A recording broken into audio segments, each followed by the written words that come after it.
जरा जल्दी जल्दी हाथ चला, देख लोग खाना खाने बैठ गए हैं, इस तरह तो परोसने में लेट हो जाएगा और बातें बनाना शुरू हो जाएगी। शिवानी ने नेहा से बोली, हाँ भाभी कर रही हूँ, पर थोड़ी तबीयत ठीक नहीं है इसीलिए जल्दी नहीं हो पा रहा। पूड़ियाँ तलते हुए नेहा ने कहा, जिस पर उसके जेठानी शिवानी ने ध्यान नहीं दिया और वो उसे रसोई में छोड़कर खुद बाहर आ गई। ये देखकर नेहा की आंखों में आंसू झरझर गिरने लगे। वो चाहकर भी काम नहीं कर पा रही थी, हाथ पैर जवाब दे रहे थे। ऐसे में उसे काम पर और लगा दिया।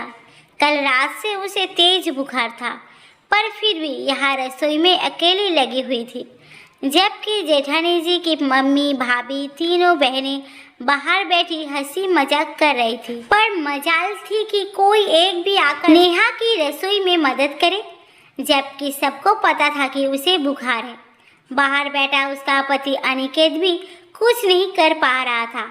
रह रहकर उसे सुबह की बातें याद आ गई, जब उसने फ़ोन करके अपने बड़े भाई साहब को कहा था, भैया हम लोग सत्यनारायण की कथा में नहीं आ पाएंगे, नेहा को बहुत तेज बुखार है। भैया तो उस समय कुछ नहीं बोले, पर थोड़ी देर बाद भाभी का फ़ोन आ गया। उससे पहले कि वो कुछ बोलता, भाभी ने ही जवाब दे दिया, अरे क्यों नहीं आ रही है तुम? वो बुखार ही तो है, मर थोड़ी ना रही है जो आ नहीं सकती। यहाँ सब लोग पूछेंगे कि तेरी देवरानी क्यों नहीं आई, तो क्या जवाब दूंगी? थोड़ी देर के लिए ही सही, आना तो पड़ेगा, आखिर हमारी भी इज्जत है। भाभी की बात सुन आखिर अनिकेत कुछ कह नहीं पाया। अनिकेत कभी भी अपनी भैया भाभी को पलट कर जवाब देता ही नहीं था, और आज सिर्फ इतना सा भी कह नहीं पाया कि उसकी पत्नी की तबीयत खराब है, इसीलिए वो नहीं आएगी तो नहीं आएगी। लेकिन नहीं, आखिर नेहा को ही मना कर जैसे तैसे वहाँ लेकर आया था, ये सोचकर कि कहीं भाभी नाराज ना हो जाए। और अब नेहा की हालत को देखकर अपने आप पर गुस्सा आ रहा था। बार बार यही सोच रहा था कि नेहा ने सही कहा था, वहाँ मेरी नहीं मेरे काम की कद्र है। वो लोगों को दिखाने बल्कि मुझे काम कराने के लिए मुझे बुला रही है। वहाँ जाने के बाद वो मुझे काम पर लगा देगी। पर फिर भी अनिकेत माना नहीं और उसे लेकर यहाँ आ गया। अनिकेत के माता पिता तो थे नहीं, इसीलिए भैया भाभी का स्थान ऊंचा था। हालांकि जानता था कि भाभी का स्वभाव अच्छा नहीं है, वो किसी को भी कुछ भी कह देती है, पर भैया तो अपने हैं, इसीलिए जब भी भाई भाभी बुलाते थे तो वो सब काम छोड़कर पहले उनकी सेवा में हाजिर होता था। हालांकि जानता था कि भाभी का स्वभाव अच्छा नहीं है, वो किसी को भी कुछ भी कह देती है, और यही उम्मीद वो नेहा से भी करता था। आखिर ले देकर यही तो एक रिश्तेदार थे उनके, उनसे बनाकर रखना चाहता था। पर जब यहाँ आकर खुद अपनी आंखों से देखा, तब जाकर आंखों पर पड़े हुए पर्दे हटे कि नेहा गलत नहीं कहती थी। आखिर भाभी ने 50-60 लोगों को खाना किया है तो कम से कम एक रसोइया तो रख लेती, पर यहाँ तो सब कुछ नेहा के सिर पर आ गया था। सब्जियाँ और मिठाइयाँ तो बनी बनाई बाहर से मंगा ली गई थी, पर पूरी गरम गरम ही तल कर खिलानी थी, इसीलिए घर पर ही आटा लाया गया था।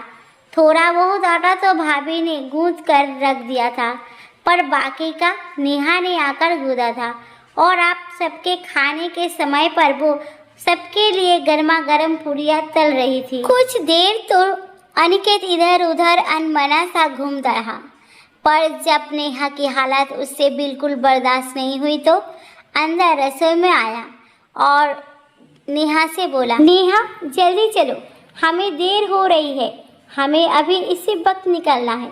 उसकी बात सुनकर उनकी भाभी ने घबराते हुए कहा, अरे देवर जी इतनी जल्दी भी क्या है, खाना तो खा लो। और फिर भी अभी तो लोग खाना खाने बैठे ही हैं, काम के लिए घर का फंक्शन छोड़कर जा रहे हो। शिवानी हंसते हुए बोली, ये मेरी मदद भी तो करवा रही है। नहीं भाभी, आज मेरे सेठ जी ने मुझे आधे दिन की छुट्टी दी थी, इसीलिए जाना पड़ेगा। काफ़ी देर हो चुकी है, लेट पहुंचूंगा तो पूरे दिन की पकड़ कर लेंगे। अनिकेत ने बहाना बनाते हुए कहा, क्या देवर जी, 2 टके की नौकरी के लिए घर का फंक्शन छोड़कर जा रहे हो?